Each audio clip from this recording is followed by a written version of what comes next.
আজকে সবাইকে কাজে লাগিয়ে দিয়ে বের করলাম সিঁড়ি বানাতে, একটা করে সিঁড়ি বানাতে হবে। তো হ্যালো বন্ধুরা, আমি রুবেল বলছি চেন্নাই থেকে। আশা করি তোমরা সবাই ভালো আছো। আর এটা হচ্ছে আমাদের সাইড, যেখানে আমি লেগে গেলাম সিঁড়ি বানাতে। আর এখন বাজছে প্রায় 11টা, আর আমার এখনো হাফ সিঁড়ি করা হয়নি। টাইম এত তাড়াতাড়ি পড়ে গেছে, এবার জুস আসবে, জুসের টাইম চলে আসছে।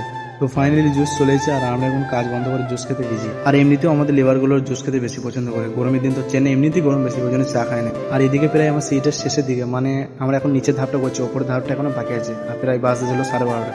মানে খাওয়ার আগে আমাদের নিচের ধাপগুলো পুরো কমপ্লিট হয়ে যাবে, খেয়ে এসে আমরা তখন ওপরটা লাগবো। আর এখন প্রায় আমি সিঁড়ি ধাপগুলো কমপ্লিট করেই ফেলেছি, মানে নিচেটা কমপ্লিট করেছি, এখন ওপরটা বাকি আছে। তো কেমন হয়েছে অবশ্যই কমেন্ট করে জানাবে। আর এখন বাজতে ছিল প্রায় 1টা। তো আমরা যাই সাইডে, আমাদের হেল্পার মিস্ত্রিগুলো কি করছে একটু দেখা যায়। আর এসে দেখছি কাজ করবে কি, হাত পা দিয়ে সব রেডি। আর ওই কালো গামছা আছে কাঁধে, ও বেশি 12:30 বাজতে না বাজতে খাবো বলবে।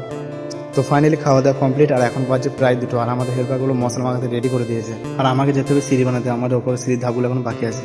তো ফাইনালি আমি চলে এলাম সাইডে, আর আমার এখন ওপর কাটা বাকি আছে। আর নিচে কাটা তো হয়ে গেছে, কানাগুলো সব ভেঙে দিয়েছে। আর এখন বাসে চলো প্রায় 2:30টার সময় কেউ কাজে লেগে কেউ কাজে লেগে। আর এইদিকে আমার উপরের ধাপগুলো প্রায় কমপ্লিট হয়ে গেছে। আর আমি একটু কাঠিগুলো মেপে দেখে নিয়েছি, এমনি মিছিমিছি মিস্ত্রি পেছনে দাঁড়িয়ে আছে। তো ফাইনালি আমার ওপর কাছে ধাপগুলো কমপ্লিট হয়ে গেল। এরপর আমি বাসছে প্রায় 5টা, মানে কাজের টাইম, মানে কাজ ছেড়েই দিয়েছি।